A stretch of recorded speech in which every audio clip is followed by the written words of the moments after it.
c'est la prière de quelqu'un en cet instant. Dieu,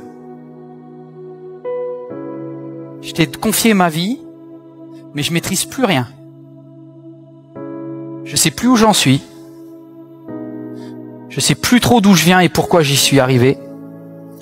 Et là maintenant, honnêtement, je sais plus où je vais. Je sais plus si je dois déménager, je sais plus si je dois rebâtir, je sais pas si je dois abandonner, je sais pas si je dois changer d'église, je sais plus, j'ai perdu. Tu peux passer par des épreuves bizarres, par des galères sans nom. Tu as l'impression que tu vois des fantômes au lieu de voir des anges. Tu as l'impression d'être perdu, mais il sait où il t'amène. Il y a parfois des secrets que Jésus garde et qu'il ne nous révèle pas, parce que si on les connaissait, on le suivrait pas. Et oui, des fois dans la vie, il y a des épreuves, il y a des difficultés. Jésus te les cache parce qu'il sait que tu n'as pas la capacité de les affronter dans ta tête. Tu peux être l'homme le plus intelligent, avoir un bac plus 7, avoir fait des études de théologie. Dieu se révèle à celui qu'il décide. Ça peut être un petit enfant, ça peut être une mamie, et je vais te dire un secret. Je ne sais pas pourquoi, mais tout le monde n'a pas de révélation de Dieu. Tu sais pourquoi tu regardes cette vidéo? C'est pas parce que tu te dis « Oh, je veux plus de Dieu ». C'est parce que sans que tu le saches, Dieu t'appelle. C'est parce qu'en fait, Dieu avait prévu de se révéler à toi. Tu crois que c'est toi qui as fait l'effort, mais mignon que tu es. Tu es là uniquement parce que Dieu dans le ciel a donné un ordre à ton sujet. Il a dit, depuis qu'elle est née, elle, je la veux dans le ciel avec moi. Je lui donnerai la chance aujourd'hui d'entendre parler de Dieu. Je lui permettrai d'avoir un temps mort dans sa journée pour se connecter. Et c'est ça qui fait que tu es là. Frères et sœurs, ne confondez pas les causes et les effets. Si vous passez toute votre vie à essayer de résoudre l'effet de votre problème, ce n'est pas ça votre problème. Quelle est la vraie cause? Jésus se lève et dit, ce vent, ce qui se passe ici est animé par quelque chose d'invisible. Quelque chose d'autre qui peut entendre la parole. Ce n'est pas notre manipulation de gouvernail, ce n'est pas notre capacité à gérer notre bateau. Il faudrait sortir de notre bouche une phrase d'une grande folie qui parle à ceux qui entendent et qu'on ne peut pas voir. Et lorsque je lui aurai parlé à lui, tout cela va s'arrêter. N'est-ce pas une folie, mes frères? Est-il possible que ce qui doit arrêter votre problème entend votre parole, mais vous avez peur de parler parce que vous ne le voyez pas? Écoutez-moi, mes frères et sœurs, ce que vous ne pouvez pas contrôler, vous pouvez le contrôler spirituellement. Ce que vous ne pouvez pas contrôler avec les rameurs, vous pouvez le contrôler avec la parole. Ce que vous ne pouvez pas influencer en essayant de sortir de l'eau de votre barque, la parole de votre bouche peut le changer. Je vous demande pas de mettre en doute. Je dis, ayez une confiance absolue en Dieu.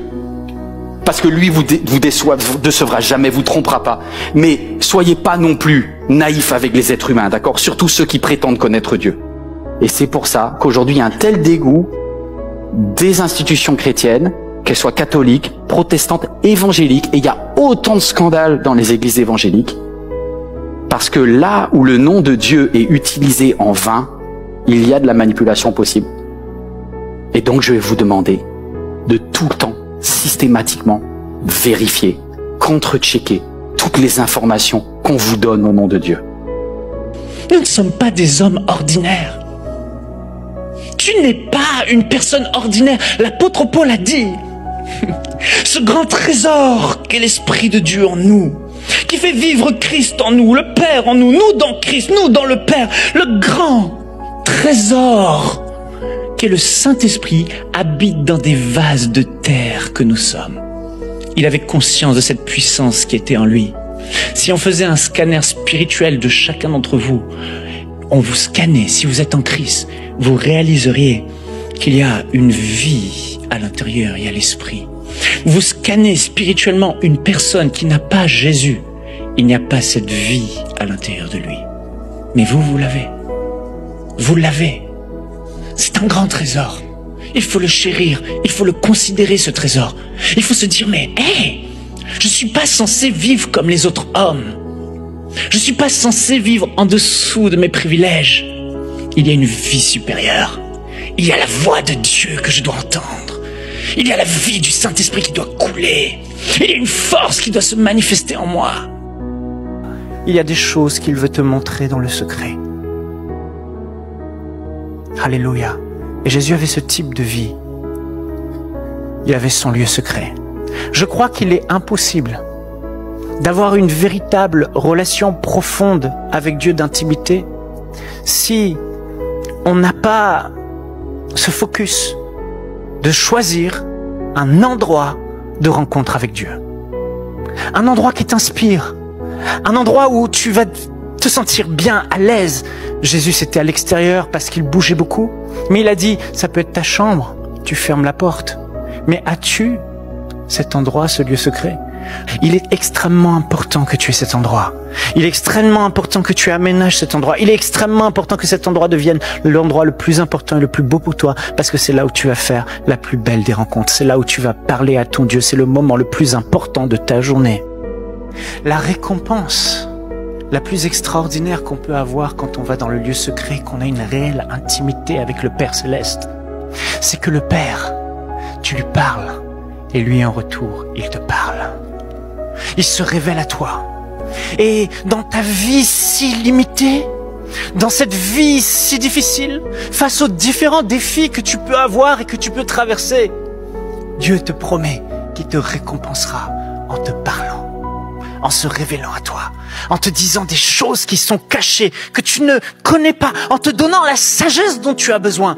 C'est-à-dire que tu ne vas plus construire ta vie et te retrouver face aux situations sans le secours de Dieu, sans la vision de Dieu, sans la perspective de Dieu, sans la sagesse de Dieu. Quelqu'un qui ne recherche pas Dieu dans la prière ne sera pas quelqu'un à qui Dieu parle. Mais quelqu'un qui recherche Dieu constamment dans le lieu secret sera quelqu'un à qui Dieu se révèle énormément. Quand tu adores, en fait, tu mets en place un cercle vertueux de faveur et de bénédiction. Mais il y a un moment où on choisit que ça soit la louange qui soit dans notre bouche. On choisit de dire, malgré toutes les choses que tu peux vivre, je choisis de dire, je connais un Dieu de faveur et ton existence est une preuve du Dieu de faveur. Car Dieu a tant aimé le monde, avant même que nous soyons à lui, il nous a aimés. Avant même que j'existe, il avait rêvé un jour se dire, ah, avec Yvan, on va faire un kiff sur la terre, on va vivre des beaux moments. Mais le seul truc, est-ce que tu as entendu qu'il a dit aussi ton prénom et qu'avec toi, il a prévu des beaux projets? Est-ce qu'il peut retrouver en toi une mentalité de faveur, de gratitude? Quand on a rencontré Jésus-Christ, nous ne sommes plus la même personne. Nous ne pouvons plus vivre de la même manière. Nous ne pouvons pas vivre de la manière dont nous avons hérité des pères, leur manière de vivre, leur manière d'être, leur manière d'exister, leur manière d'éduquer, leur manière de parler, leur manière de s'habiller, leur manière de passer leur temps, leur soirée. Mais nous vivons d'une manière différente, avec des principes différents. Et nous commençons à vivre l'œuvre de sanctification sans laquelle personne ne verra le Seigneur. Dieu t'appelle à être saint pour lui. Dieu t'appelle à être pur pour lui. Ton cœur est-il droit devant Dieu? Être un chrétien, c'est être un enfant de Dieu. Être un chrétien, c'est avoir un Père céleste avec qui tu peux avoir une relation et sur qui tu peux compter. Être un chrétien, c'est rester un enfant toute ta vie et avoir le privilège d'avoir comme Père le Dieu le plus extraordinaire qui soit, le Dieu le plus puissant qui soit, le Dieu le plus amour qui soit, le Dieu le plus glorieux qui soit, le Dieu dont le bras n'est pas trop court. Être un chrétien, c'est avoir ce Dieu comme Père. Être un chrétien, c'est se réfugier dans les bras d'amour du Père. Être un chrétien, c'est oublier les titres, oublier le titre de chef d'entreprise, oublier le titre de tous les titres qu'on peut avoir et toutes ces choses qui nous mettent des charges dessus. Être un chrétien, c'est simplement être un enfant qui s'abandonne et qui va dans les bras du Père. Lorsque tu as la capacité de noter les merveilles que Dieu a faites dans ta vie, lorsque tu prends le temps de célébrer ce que Dieu t'a donné, tout d'un coup, tu focalises moins sur tes manques, tout d'un coup, tes pulsions et tes instincts prennent moins d'impact, moins de puissance contre toi, et tu arrives à dire non à la tentation. Tu vois, il y a un moment, je voudrais dire à quelqu'un qui a une chaîne, qui a une lutte, etc., et qui dit, faut que j'arrête de faire ça, faut que j'arrête de faire ça.